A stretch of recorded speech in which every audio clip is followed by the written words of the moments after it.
All right, everybody, welcome back to another episode of the Day Trading Show. My name is Austin Silver, my co-host James Bruce. We're super excited to be here with you guys. Today, we're going to focus on the topic of why, maybe not even the topic, the question of why do professional athletes, or athletes in general, make successful traders? Where are the common characteristics between successful athletes and successful traders? We're going to kind of piece that apart since both James and I have an athletic background, both of us still athletes today. James is actually a sweaty pig today. We were just saying, you know, when you come out of the gym and you take the shower and your body's still hot, so then you keep sweating after you were already at the gym. I'm sure everybody listening is going to be like, oh yeah, I thought I was the only one that did that. But now I know everybody else does. We all do it. We're all sweaty. And I think that's like a great funny first point about what do traders and athletes have in common? We both sweat a fair amount, whether we're at the desk or we're on the field, right? 100%. And then just another one, I think we brought up a good point. We should have both been wearing our professional rugby jerseys or I know, jerseys bro. to start the show. I know. I should have been wearing my Allen Iverson jersey or something like that, bro. Yeah. So before we go into the characteristics and we kind of piece those apart, if you're new, make sure you subscribe, give us a thumbs up, whether you're listening to the podcast on Apple Music or Stitcher or Spotify, wherever you're listening. If you're on YouTube, we really appreciate the comments, the subscribes, the thumbs up. It really does help us reach more people and share the value. So sit back, enjoy, maybe grab your favorite drink. James and I got the vape, whatever you need. Yep. We're hoping that this is a nice casual way to get you some value, get you some new information, maybe just get the wheels turning in a new way. So James, give everybody a background real quick on your athletic history. We all know it's rugby, but give us like the quick timeline of how that looks. Cool. So yeah, I always enjoyed when I was younger, lots of sports, running, cricket and rugby were my main sports. And then when I left school, I signed a professional rugby contract to the Sharks here in Durban, South Africa.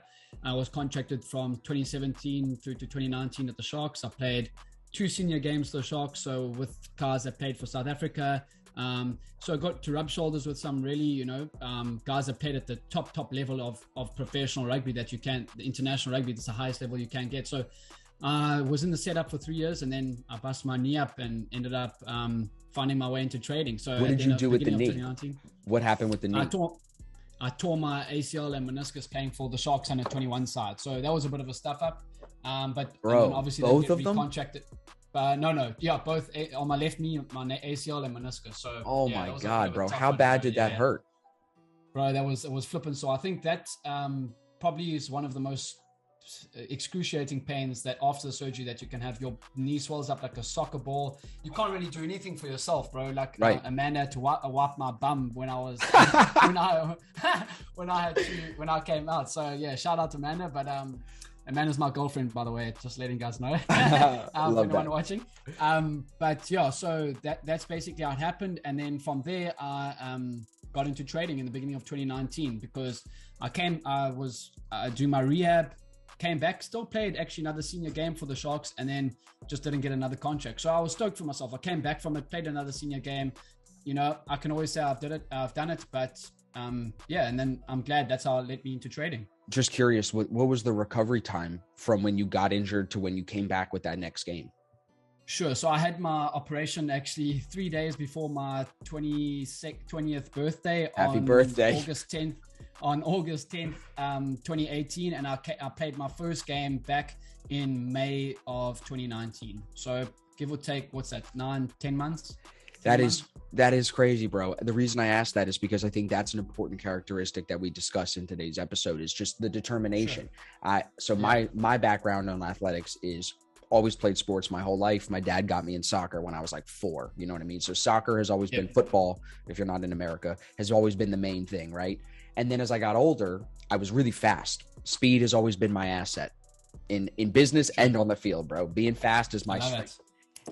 I ended up getting to the point, though, as I'm sure you can understand, you probably knew people like this, that my skill wasn't keeping up with everybody else, even though my speed was so far ahead.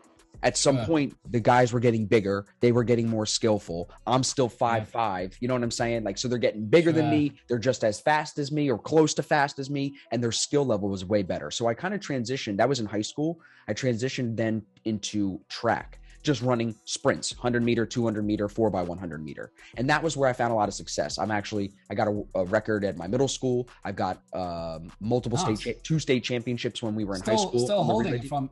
Yeah. Still got the record. I'm still up there. That's pretty cool, right? So we've got that record, and then I got a couple of state championships. I was on the relay team for that. I was never fast enough individually to win a state championship. The fastest I ever ran 100-meter was 11.4, which is still pretty fast for a little white Jewish boy. But, you know, my dad used to always joke with me. He'd be like, "You're the fastest white, short Jewish guy in New Jersey." I go, "Dad, there's not many fast, white, short Jewish guys in New Jersey anyway. So it's like I'm one of one, you know, but it's okay." So then what ended up happening is I went to college for track, actually. Like that was how I ended up I had like a 2.9 GPA in high school. I don't know if you knew that. I was like, not a great GPA. Yeah. That's good. Oh, so, is that not good? The best you can have is 4.0 is the best. Okay, got you. So what's a decent GPA? Like 3.2, 3.4. So I was a little bit below average. I didn't really try a lot in school. So I didn't get into college because of my good grades. My good looks, I didn't have this beautiful beard then. So I didn't get that going for me either, right? So I had to use track. So I ended up going to school to run track, Division III. They ended up, putting me on the team, helping me get some money, and we got in there. Nice. Crazy story about that real quick. The guys who recruited me to the school that I went to, I don't want to say their name just because it's not necessary. It was in New Jersey. The whole team of coaches, it was like 3 or 4 guys that recruited me. Before I even started, the summer before I started college, they all got fired for violating some NCAA rule. They had a really good hurdler, a guy that could jump over the hurdles. Yep. He was so good that the coaches were not even helping him warm up. The day before state championships, they caught the coaches out at a movie theater and at Hooters while the athlete was at the track getting ready for the meet. So they fired all the coaches. It was a whole big thing. I don't even know if that's the truth. Skunks, bro, for sure. So that ended up happening, which meant that they hired a new coach. And that was my first coach when I got to the track team in college. But he was a distance coach. Like he ran long distance. So he was having me run miles every day. And I don't run miles, bro. I sprint. So I ended up leaving the team, transferred schools. And that's when my athletic career like kind of took a pause. And then now as I've, fast forward through 6 years of all that, now I would say probably in better shape today than I was in high school. Because I actually got hurt too. My injury story was I tore my hamstring in track in high school, and that never fully healed properly. I didn't go to physical therapy. I didn't do the right things for it. I can still feel it today if I work out too hard. I can feel the exact spot that it was because it had a lot of scar tissue. So I have that. I had a lower back injury from doing way too heavy of squats too. So those 2 injuries kind of nagged me for a long time. And then as I've gotten older, kind of healed through them. And now I'm able to push myself pretty hard. So we both have a little bit of an injury story there that can kind of transition us into at least one of the main characteristics I think that athletes and traders both have. And that's determination like that. And that's why I wanted to know how long it took you to get back on the field. Because for me, the reason I kept hurting my hamstring over and over was because I didn't let it heal. I was so determined to keep playing and keep running. I kept, I feel a little better, hurt myself again. Feel a little better, hurt myself again. Where do you think that is that determination a natural talent that you and me and other athletes apply to every area of our life, do you think? Or is it specific to certain areas? Like, look at yourself. Are you determined in most things that you do? Yeah, I think it's something that's personally, I think it's you're either born with it or you are taught it from your parents or your guardians from a young age. I think for me personally, I think I was naturally born with it, but my dad was also very much instilled that into me as a youngster growing up. So I think I had a good aspect of both, but I think personally, not to blow my own horn or anything. No, you should. I think I was born with it. Just that I never wanted to settle for average, or if someone told me, if the coach told me when I was 10 years old, you're gonna do 10 reps, I'll do 15, stuff like that. It's just 100%. I'd always want to be better. I'm very, very competitive on the sports field and in anything that I do, whether it's trading against myself or trading, or if I'm playing ping pong or table tennis, 100%, 100%, bro. Like I'm very competitive and like that. But I think that it's like how you do one thing is how you do everything. If you instilled in yourself that this is how you do something and you're going to give it your all in something in this aspect of life, you'll do it to everything.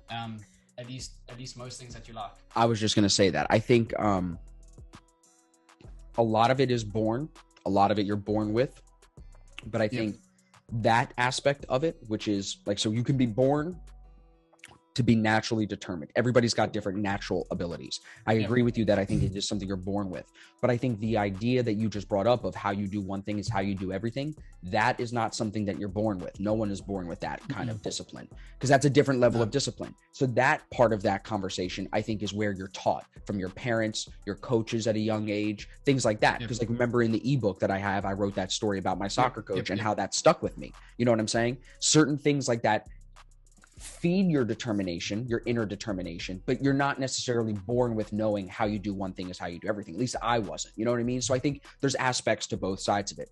The competitiveness is another word I wanted to touch on. So we got determination. I think that's a common characteristic for sure between athletes and traders.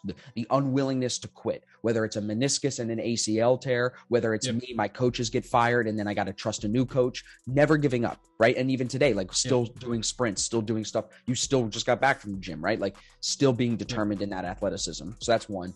Competition is another one, the competitiveness. So let's ask again that question. Think about it. Is competitiveness something we're born with, or is that something that we learn over time because we hate losing so much that we become super competitive? What do you think? Sure. I think for me, definitely it's the events that shape your life. So basically, like, for example, you can be competitive when I tore my ACL, and if I just decided to quit and not do it, that event shapes you. So, but the thing is, I had so many things in my life that happened before that where I didn't quit. I came back from other injuries, other setbacks in life, other aspects, personal aspects. My mom had breast cancer when I was from the age of 14 to 18. So other things like that you have to, that shape your life. So I think it starts from a very young age where you something happens to you and you either then or there, you decide to quit or not. And if you decide not to quit, that shapes your life. Okay, cool. I can get over this hurdle. I'm going to do it plenty more times. I think that's for me how it developed for me, that competitiveness and drive. You know, now that we're talking about it, and for everybody listening, we appreciate you listening this far in already. Hope you're finding value. But I think it's cool to do these conversations because me and James, we prep a topic, but we don't prep notes. And now as we're talking about this and my brain gets turning, I think the biggest characteristic amongst successful traders like you and me and professional athletes, it can be just summed up in the sense that we don't let obstacles or roadblocks become our defining moments. We don't let them become who we are. Instead, because we're determined and competitive, which all feed our perspective allows us to see the roadblocks and the hurdles and the walls in our way as lessons and as big turning moments, like when your mom got sick, when my mom got sick, when you got injured, when I got injured. These big turning moments completely can change your life.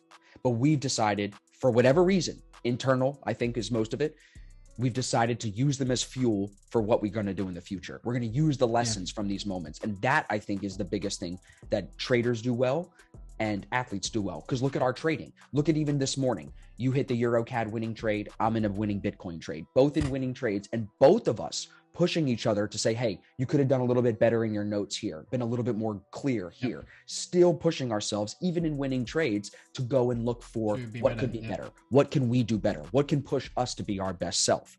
That is the I think one of the number one, number two, maybe number three things that you have to have if you're going to be a good trader or a good athlete. You've got to be able to take those key moments and turn them into lessons, not get swayed and get scared because it's a tough moment because you hurt your fucking knee. You know what I mean? It's like bigger picture. You saw the bigger picture. You said, no, this can heal and I can come back. Just like you've had with trading accounts.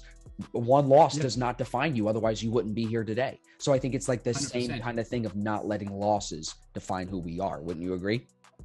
100%. And then, I'm not saying that's easy. I mean, I was crying when my mom had breast cancer. I had to grow up a lot by myself, but she overcame that. So it gave me also a lot of,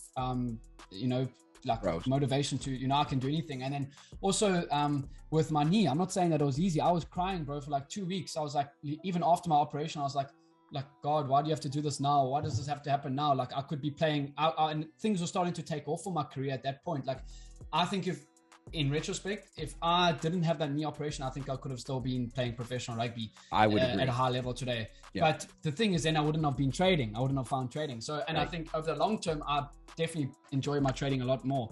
But I also wanted to say something about, so Tiger Woods, when he was coming back from his multiple back surgeries and obviously from the infidelity and whatnot, I'm not saying I condone that, but he said that in his speech, when he, in front of his mom, in front of the world, he said that, and don't quote me on it, but it goes something like this. The quote says, it's not what you achieve in your career that determines your success. It's what you overcome.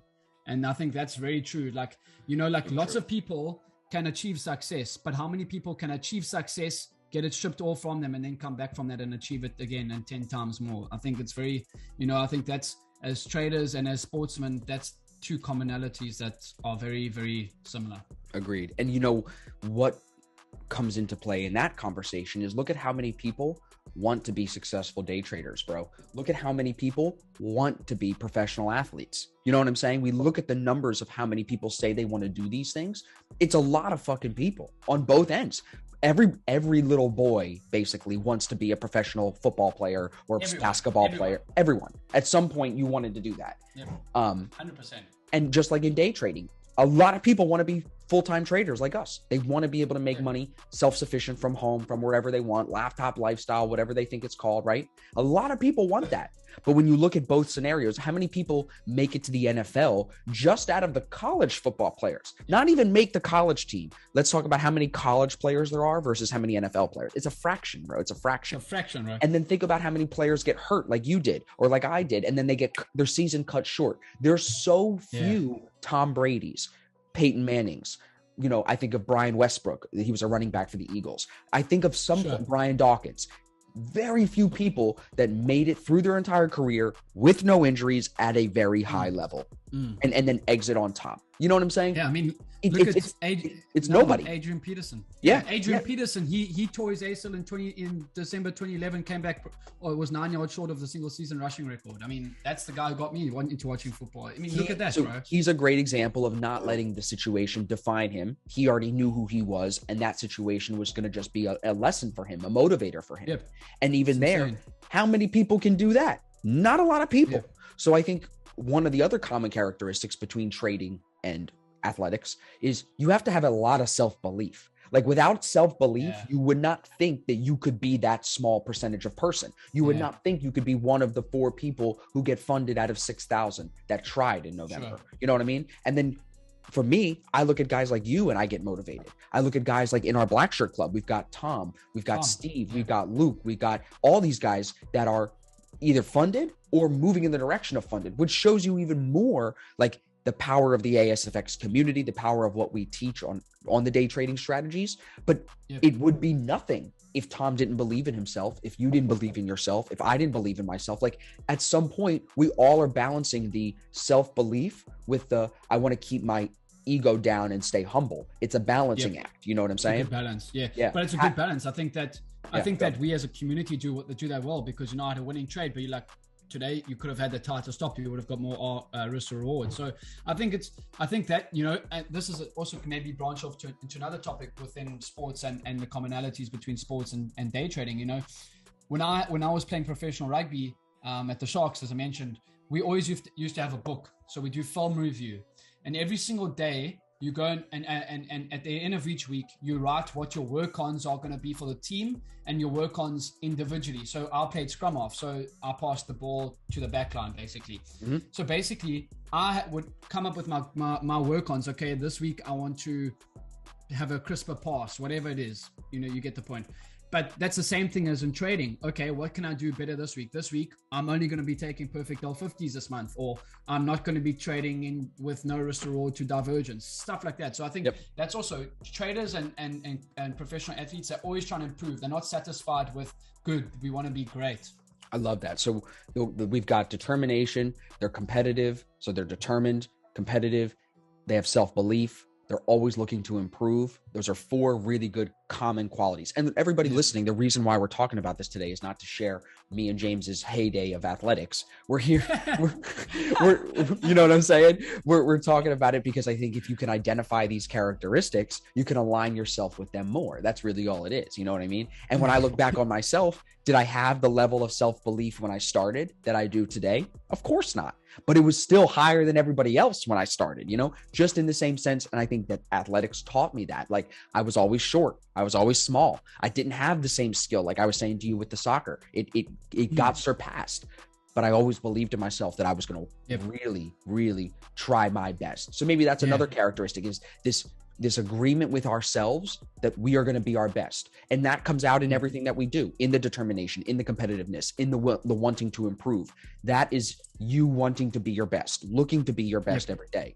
And I think in trading, you and I hopefully do a good job of being an example for that through our videos, through sharing as much information about our trading performance as we can, being transparent, sharing that for accountability, but also to say, hey, here's where I'm at, and I'm comfortable saying this because it's not where I'm going to be forever. A lot of people, 100%. I think, don't want to share their trading history and trades that they take because they think that they don't think this consciously. It's subconscious. They don't realize it. But what they're doing is saying, I might get stuck here forever, and I don't want you to think I'm inadequate. And that's scary. So instead of that, flip the perspective and say, let me share this with you because I know I'm not going to be here forever. I'm going to be better. Yeah. I'm going to be better in the future. I'm going to, we just went this morning in the Black Shirt chat and we were watching my old videos from 2017, bro. And it's just funny to look at those. Wow. It's fun. It's funny for me to watch those because it's like, I believed in myself so much then that I was going to figure out this trading thing. And now to see where it's come, of course, my self-belief is higher now, bro. But it was still there then. What were you going to say? It's insane. So I was just going to say also, like, this unwavering self-belief. Yeah. And I think someone that personifies this really well is Tom Brady. And because I like to look at winners. Everybody loves to look at winners, but they love to hate on them. But I'm on the other spectrum. I don't love hating on them. I'm like, what can I take from him or her and put it into perspective in my life. Right. So I think I like watching, it's called The Brady Six on YouTube. Okay. It's a whole documentary there were 6 quarterbacks chosen before Tom Brady was the 199th pick in the 6th round of the 2000 NFL I've seen draft. This, bro. And it says how they're all busted, right? Bro. And he says when he got to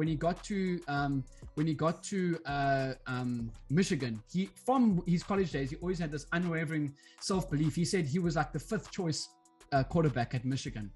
And he said to himself, he thought, I'm better than these guys. And of course he wasn't, but that was just, and he quotes it, he's like, of course I wasn't, but that was just always my self-belief. That was always what I thought. And I knew I will be better.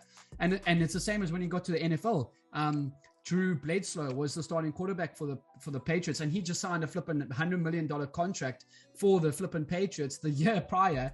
And then that season, in the off season, Tom Brady's busy throwing ball with one of his college teammates that was his mate from college, and he says, "I'm gonna take Bledsoe's starting job." And the guy's thinking to himself, "Dude, this guy just signed a $100 million contract. He's not you're gonna be his bench player anyway." He got injured. Brady took over, and the rest is history. That's it, bro. Again. Yeah. Even to tie this into, like, I listen to you and I both like rap music. Russ has a song called Since I Was Broke, and it's about his mindset. I was rich before I was broke in my mind. Yep. Yeah, I saw it. Yep. And I think that speaks to, like, there's this thing called the law of attraction, which is basically like you attract with what you think about. That's basically the summary of the book, everybody. Spoiler, right? Spoiler alert. That's the fucking book. But really what it is like your mind has control over matter. If you think negative and sad thoughts, you're going to have more of a negative and sad life. But if you believe in yourself that you can push through whatever obstacle it is, or that you can achieve whatever goal it is, you're more likely to achieve it. But you've got to convince yourself almost before you even have it, which is tough for a lot of people.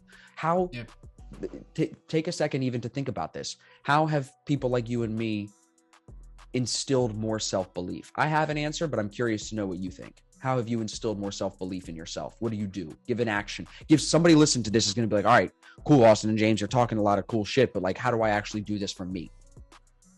Cool. So I think just off of obviously the top of my head, for me, what I do every single morning is I meditate and I speak positive thoughts every single morning. I speak positive thoughts into my into my life. So I'm a Christian, so I meditate on gospel music, whatever it is, on Christian affirmations, normal meditation music as well. But I speak positive thoughts into my life, and then on top of that, I only surround myself with positive people that believe in me.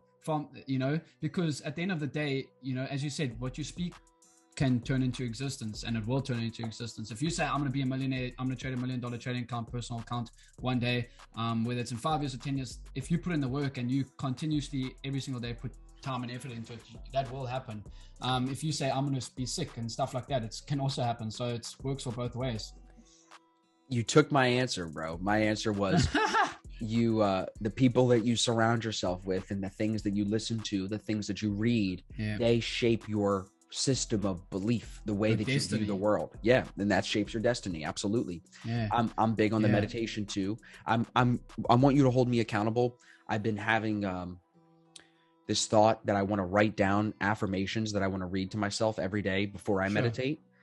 I've heard other people talk about it. I've never really done it. My dad used to do it. Now hearing you today say that you do it, I'm like, there's no reason that I shouldn't be doing this too. So I'm going to get it done this week. 10 to 15 minutes. That's it. Not even, bro. Not even. Yeah. You could do bullet points and read it in 5 minutes. I just got to sit down and give it the time. So I really write good affirmations. You know what I mean? Because I want to implement that in my life too. So everybody right there, we can all do this together. If you're not doing it already, maybe you already listened to us and you thought, all right, I'm going to get this meditation thing and I'm going to do that. And you're doing that. That's great. But now let's go another step. Let's really bring in the positive things in our life that we don't have yet. Let's bring them into reality in the mind first. So let's all take some time in the next week between this episode and the next episode to write down 5, 10, 15 bullets, even if you don't want to write paragraphs, positive affirmations that you can say to yourself. Like even if it's as simple as, I will follow my trading rules and I will not trade off edge. That's a positive affirmation, bro. You're bringing 100%. That behavior more into reality just by saying it. So I'm not going to give you any more, everybody. I want you to think about it for yourself, and I will share mine maybe in a couple of episodes once I have a good list, because I want to give it some time. I love that, bro. I think, because I think just to carry on touching on this topic, I think a good, what I found is, so when I first got your course, a couple of months later, I bought the Philadelphia seminar. There's one section in the Philadelphia seminar, I think I've watched it about 50 times.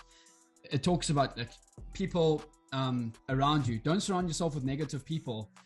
You know what you're doing and you know that it's going to work. They can keep that shit over there.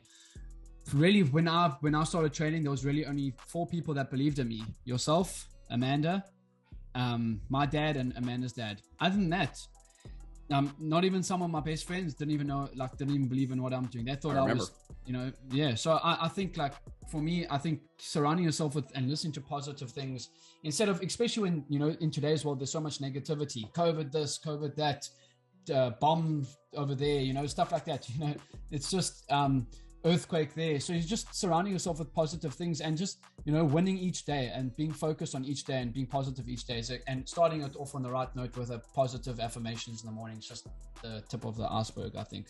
I think the other part of it too, and that is well said. The other part of it is when you're an athlete and you're working out all the time, you're putting your body physically, forget your mind and the power of your mind, which we just talked about basically this whole time, determination, competitiveness, self-belief. Those are all things in the mind. But when you look at just the physical body, when do you feel good, bro? When you work out every day for a week or when you take a whole week off of working out? Bro, 100%. When you're working out, I feel so good right now. My body's a bit sore and I can't even lift my arms properly, but I feel that's so what I'm saying, bro.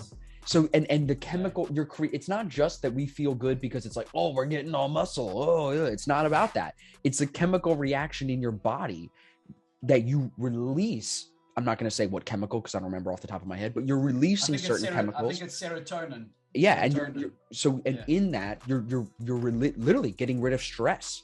And in that release of stress, the mind performs better. So you almost have to, here's a good example of this with my yoga teacher training I've been doing. Yoga is the preparation to meditate. Yoga is getting your body ready to meditate for a very long period of time. That's the original, what they say the purpose of yoga is. Working out is getting your mind ready to perform well in every other way. People that tell me they don't need to work out, I'm never friends with them, bro. All of my friends work out. Everybody that I'm friends with does physical activity all the time. If not every day, every other day. They try to get themselves moving because they all understand how much better it is for them. And I think that that's a really big thing for traders and for athletes.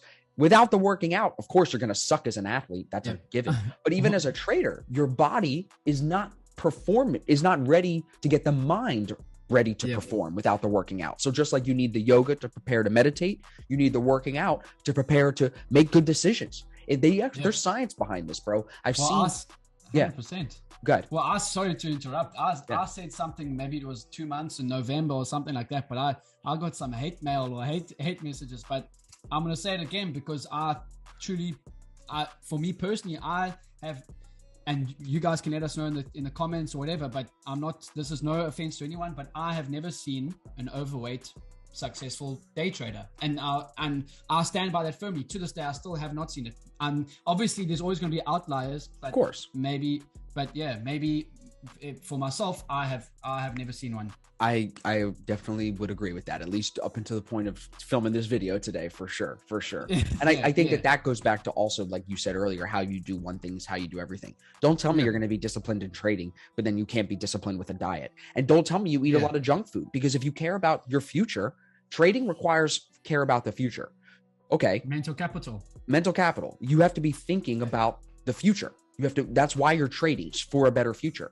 Then why are you poisoning yourself with the bad food or the bad whatever that you're doing to your body in the short term? So I think it's how you do one thing is how you do everything. Is a really good way to sum the whole thing up as far as like the mindset that is needed to bridge the gap. And again, this conversation today, I don't want anyone to think like, let's say you've got like a professional baseball player and he's like, oh, they're telling me I could be a great trader. You could, because you're pre-exposed to some of the characteristics that are needed, but that doesn't mean you're going to have the right mindset to come in and do this thing the right way. I think that we have to be very clear about that too. You know what I mean? Yeah. It's like a and it's also another prerequisite, but it's like the S&B Capital. They look for great college D1 athletes to come into internships at their firm. They do. Yep. Wow. And gamers, because gamers are also good gamers, because gamers can make fast decisions at the desk. Maybe they'll be a good intraday trader. Right. But Mark Bellifiore in his book says that they look for D1 college athletes specifically because they look for other aspects of your life that you have really excelled in that can translate into trading. And that's what the show is basically, this episode is about today, is about, okay, cool. You can, if you're good in athletics and sports, doesn't mean you're going to be a good trader, but it could mean with the right coaching, with the right systems, and that you could become a great day trader. I love that, bro. I think that's a really good spot for us to start to wrap this episode up, because we've touched on a couple of good characteristics that are in common. And now I think everybody listening has an idea, because hopefully everybody is thinking this whole time, like, where am I in this bigger perspective of these characteristics? Am I super determined? Am I super competitive? And do I have a lot of self-belief? And then maybe they're thinking, well, maybe I need to focus more on my self-belief. And that'll then trickle back to say, well, what are you listening to? Who are you around? What are you consuming as far as content to increase the vibration of the thoughts that you're having, to think on a more positive way, to see that positive future for yourself? So I think today's episode is good. I think we covered a lot of value. For everybody that's watching, as we continue to put out one episode per week, we want you to make sure you're subscribed, make sure you're following us, because these episodes are actually going to be including some really awesome guests here in the future. We're going to be bringing on other funded traders. We're going to bring on other people that have been trading for a long time, maybe some trading psychologists as well. I'm working on that. So we're going to continue to bring value from different approaches to hopefully help improve your day trading. That's why we're doing the show. That's why it's called the Day Trading Show. But it is important, and that's why today's episode needed to get done. It is important to really study what is going on in your life outside of trading. Where do you excel outside of trading? And then trying to take lessons from that and translate it into proper trading, into more successful trading. So hopefully we're helping you do that. Hopefully we're getting the wheels turning for you. And like I said, we appreciate you guys always listening in, always being here. James, you got any final words for everybody today? Yeah, no, just thanks for listening. And yeah, I look forward to doing many more. Also, I look forward to doing many more episodes for you guys. Love it. All right. Thank you very much, everybody. We appreciate you being here, like I said, and we will see you guys all in the next episode.